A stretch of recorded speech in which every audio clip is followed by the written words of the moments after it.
신형 아반떼 1.6 가솔린 인스퍼레이션 가장 윗급 모델인데요.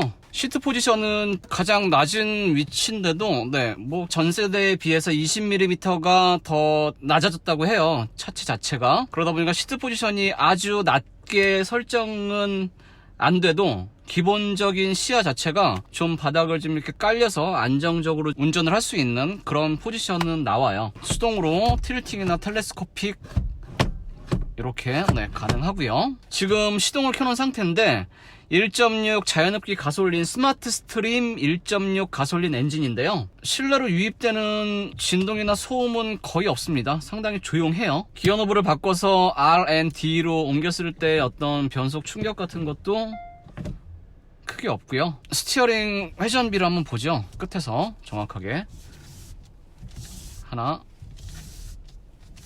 둘, 2.3톤쯤 되네요. 보통 세단 같은 경우에는 저는 2.5톤을 기준으로 그거보다 조금 넘으면 조금 더 컴포트하고 안락한 세팅, 2.5 아래면 조금 날카롭고 뭔가 운전 재미를 좀 추구하는 세팅이라고 저는 생각을 하고 있습니다. 2.3톤이니까 이 아반떼가 생긴 것만큼 핸들링 어떤 느낌, 감각을 조율하는 데 있어서는 좀 스포티한 맛을 강조하는 것 같아요. 1.6 스마트 스트림 자연흡기 가솔린 엔진에 무단 변속기가 궁합을 이루고 있는데요. 이 아반떼의 최고 출력은 123마력이고요. 최대 토크는 15.7kg/m입니다. 다운사이징 과급 엔진이 트렌드인 추세를 좀 감안해보면 출력이 무난하죠. 123마력에 15.7kg/m라는 토크, 앞바퀴 굴림이고요. 기본적으로 하체 감각은 제법 진중하고 단단하네요. 단단한 것까지는 아니고 좀 탄탄한 편인데요. 그러면서도 이게 노면을 타이어가 추종하는 능력이 꽤 느낌이 좋아요. 브레이크는 대중적이고 의뢰히 보여주는, 앞쪽에 담력이 조금 많이 몰려있는, 그래서 초반에 살짝만 밟아도 제동 성능이 확 살아나는 그런 세팅이에요. 가만히 이렇게 서 있으면 조용합니다. 이중 접합 유리는 아닌데 약간 조금 도톰한 유리를 좀 썼어요. 아무래도 123마력과 출력이 조금 약한 편이다 보니까요.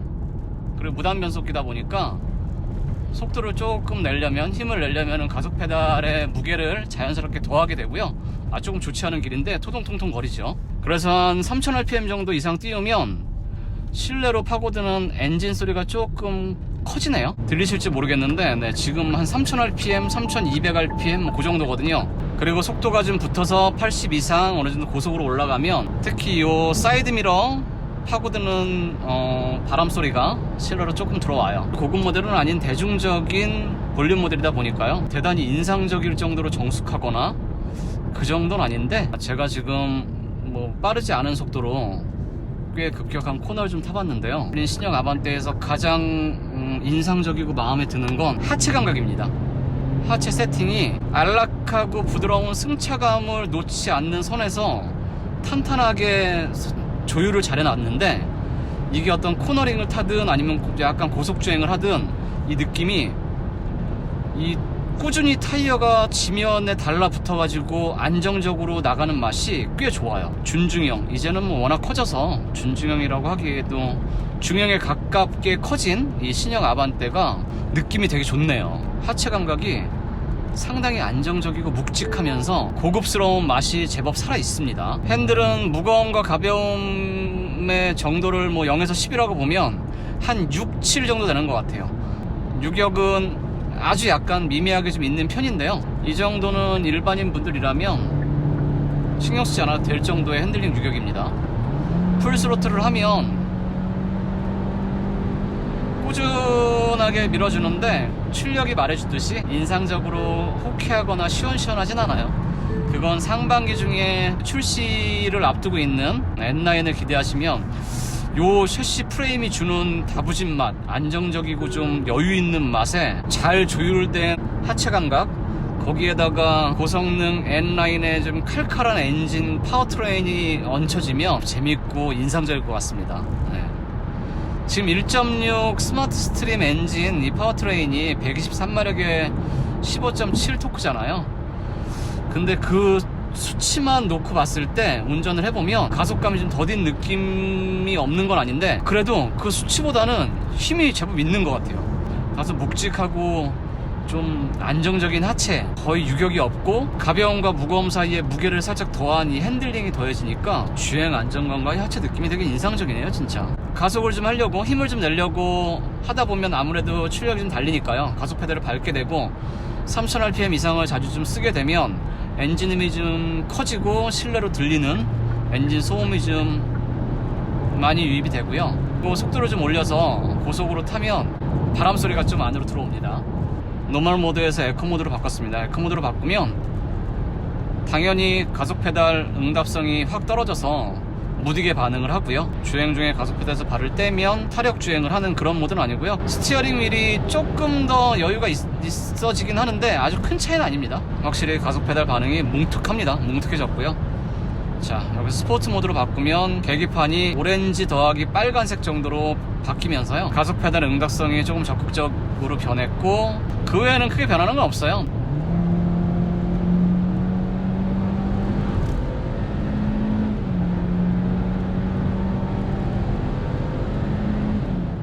출력의 한계가 있기 때문에 주행 중에도 가속은 좀 더디지만 꾸준하게 엔진이 시끄럽게 막 열변을 토하면서 열의를 하면서 꾸준하게 속도는 올라가서요. 네, 아반떼가 시작가가 1,500만원대에서 2,300만원 옵션을 더하면 2,400만원대까지 포진을 하고 있는데요. 뭐 2,000만원 전후쯤 아니면 이 2,300만원짜리 옵션이 많이 들어간 모델을 편하게 선택해서 타도 편의 장비들 그리고 안전과 관련한 장비들이 워낙 풍성하기 때문에 충분히 메리트는 있을 것 같아요. 반자율 주행 장치가 들어가 있어요. 제가 한번 활성화를 시켜 보겠습니다. 네, 앞차와의 차간거리는 4단계 중에 조절이 가능하고요. 차로 유지 기능도 들어가 있고요. 잠깐 테스트 차원에서 띄워보겠습니다. 이 차로의 가운데를 안정적으로 몰고 가는 능력은 참 인상적으로 좋습니다. 핸들을 잡으라고 경고 문구가 계기판에 떴네요. 잡지 않으면 이렇게 소리가 나면서 그래도 차로는 잘 가운데를 유지하면서 가고 있습니다. 이 경고등을 내면서도 유지하는 시간은 꽤 여유가 있죠. 여기서도 잡지 않으면 이렇게 소리가 나면서 시스템이 해제가 됐습니다. ACC 오토 크루즈 컨트롤, 앞차와의 차간거리를 내가 원하는 속도 안에서 조절해서 가는 건 계속 유지가 되는데 차로 유지 기능은 해제가 돼요. 그걸 다시 활성화 시키려면 여기 버튼 한번 누르면 활성화가 됩니다. 앞차와의 차간거리를 가장 가깝게 지금 세팅을 해둔 상태고요. 요 정도 거리감을 보여주네요. 이 반자율 주행 장치를 활성화시킨 상태에서 주행할 때에 가감속은 꽤나 자연스러워서요, 아마 동승자가 있으면 옆 사람들이 이야기해주지 않으면 내가 운전을 하는지 아니면 이 반자율 주행 시스템이 주행을 하는지 모를 정도로 꽤 자연스럽습니다.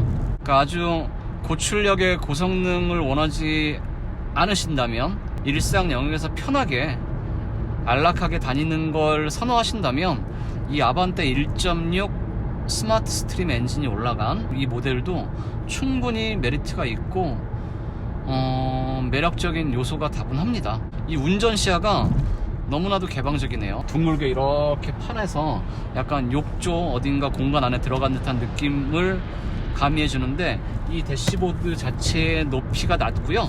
그리고 앞쪽 보닛도 낮잖아요.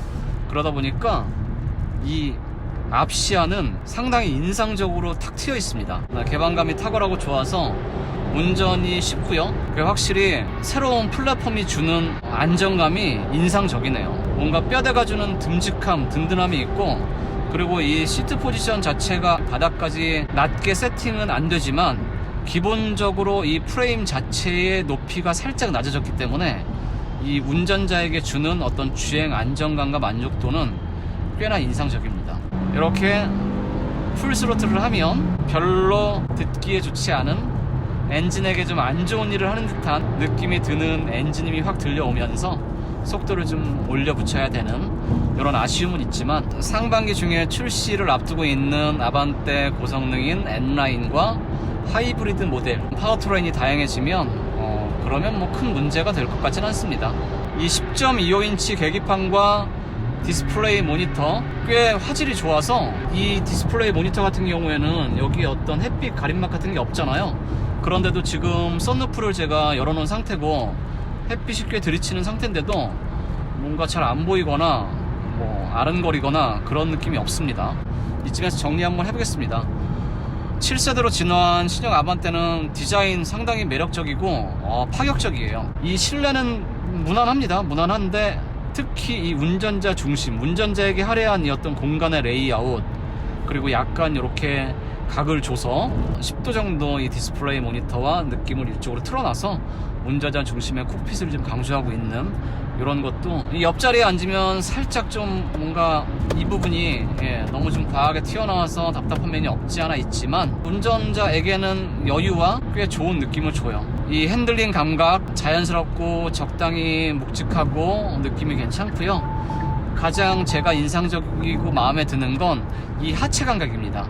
승차감을 포기하지 않은 선에서 탄탄함을 잘 유지하고 있고, 특히 코너링이나 고속주행을 할 때에 타이어가 노면을 추종해서 안정적으로 끈적끈적하게 이 물고 달리는 맛이 무게감 있고 이렇게 쫙 깔려있는 그런 세단을 타는 듯한 맛이 있어요.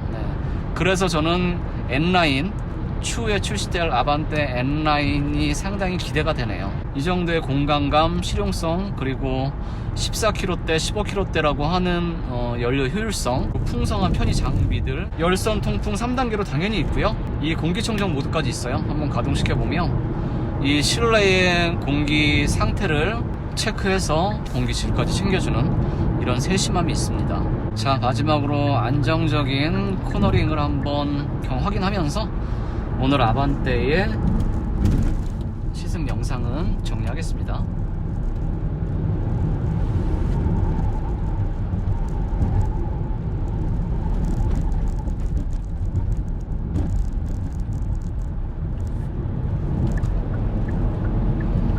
끈적끈적하게 이 추종하는 타이어, 그리고 이 핸들링이 생각 이상입니다. 기대 이상입니다. 오늘 신형 아반떼 굵고 짧게 시승 행사에 참가해서 보여드렸는데요. 네, 그럼 오늘은 이 정도에서 주행 리뷰는 정리하겠습니다. 촬영과 편집은 고단하고 힘들지만 여러분의 구독과 좋아요는 저에게 큰 힘이 됩니다. 조만간 또 뵙겠습니다. 고맙습니다.